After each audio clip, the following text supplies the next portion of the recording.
Thank you all for joining me today. I'm coming to you live from my spiritual center, The Soul's Journey in Charlotte Harbor, Florida. And today I'm going to be sharing with you my two books that are published, A Journey Through a Psychic's Eyes and Messages Beyond the Grave. And I'm also going to be sharing with you my spirit guide, Gerard, my confidant, my best friend, and my loyal companion on the other side. I am what you call a deep trance medium, which was very popular in the 17th and 18th century. In other words, a deep trance medium is able to leave their body and allow their spirit guide to use their body, their vocal cords, their organs, their eyes, everything. I have no conscious knowledge or memory of anything that happens while I leave my body. Of course, I record everything and we transcribe it here at the office and at my other office before I came to this new center. And I'm just as shocked as everyone else, the information that my guide has given me from the spirit world.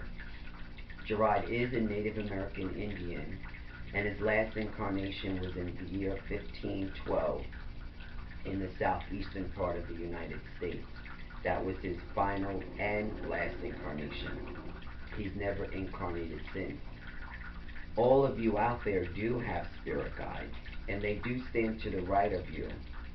They watch over you, they guide you, and they have memorized your life chart, which is an actual script that you written and comprised all the events that you were going to experience here on the earth plane.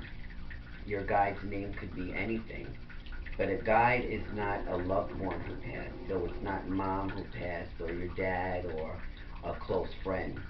It's actually a spirit that you were very close with in heaven or the spirit world.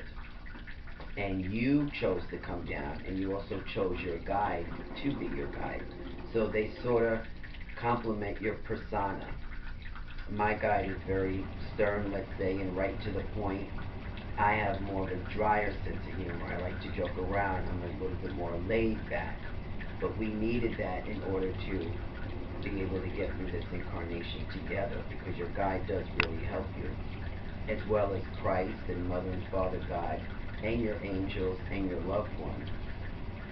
In my first book, A Journey Through a Psychic's Eyes, my memoir, my biography, I do go into very explicit detail about my personal life and about my family aspect.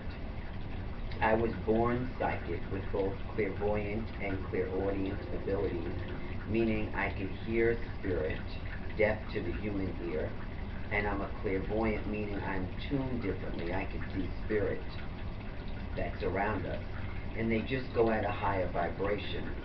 That's why some people can see a spirit and some people can't, because their vibrational frequency is different than the physical dimension.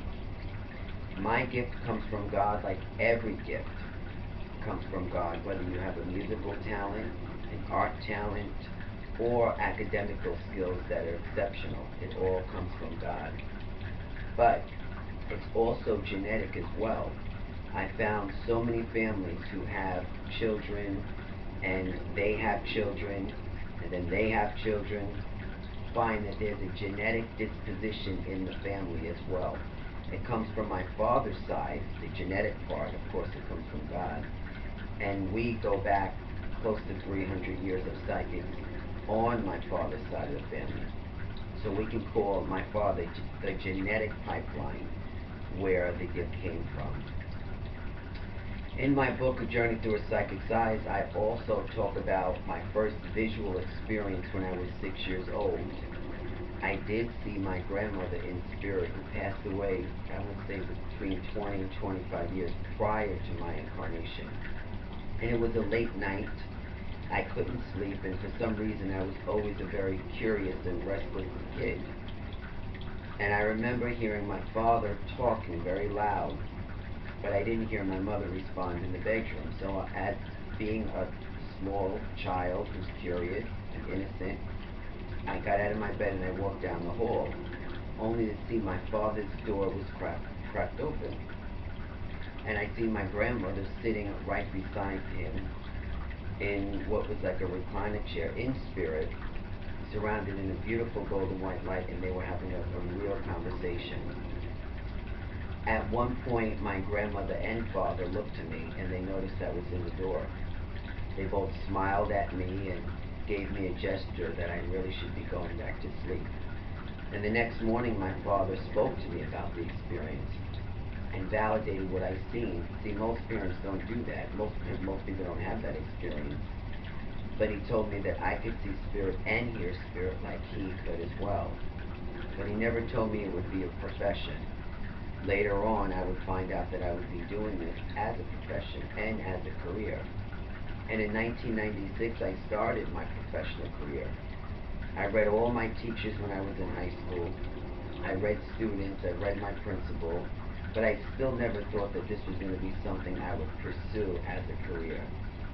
I've helped so many people with my gift, and all of you listening out there have gifts as well.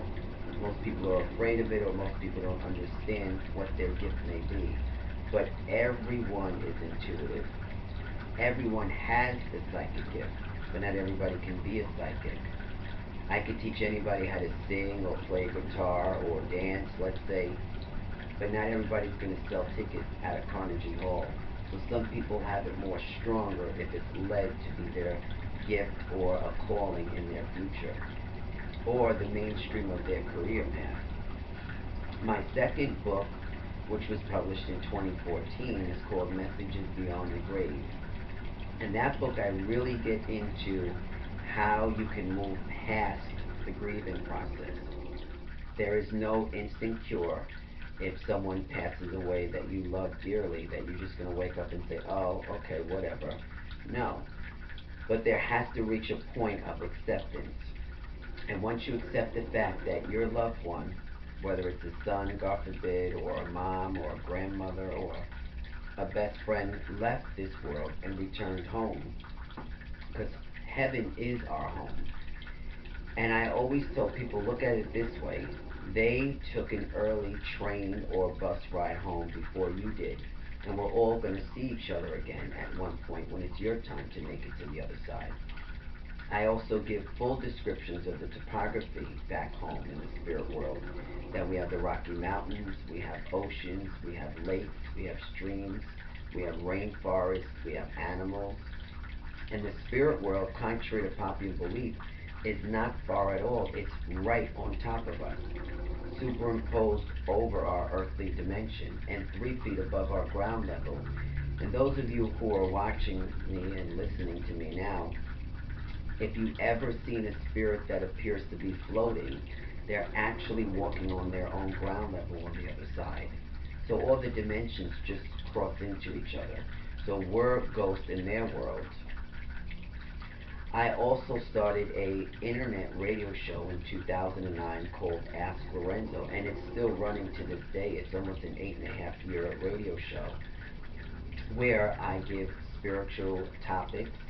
I talk about angels, I talk about numerology, I talk about life after death, I talk about reincarnation, and it's a call-in radio show too. You can call in or you could stream live on the podcast on the internet.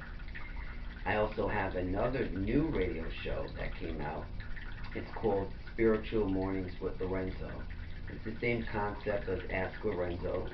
I do spiritual talks. I talk about reincarnation as well. I talk about the law of attraction. I talk about how to live more of a spiritual life. And it's a morning show. That's why I wanted to keep it as spiritual as possible, because the more positive you are in the morning time, that will tailor your day for the rest of the day. If you wake up with a negative thought, your whole day could just start tumbling. My website, if you want to know more about me and my services here at my spiritual center, The Soul's Journey, is www.lorenzomarion.com, or you can call my center directly at 941-875-8224. I do in-person readings, and I also do phone readings as well. So I hope to hear from all of you. God bless and be well.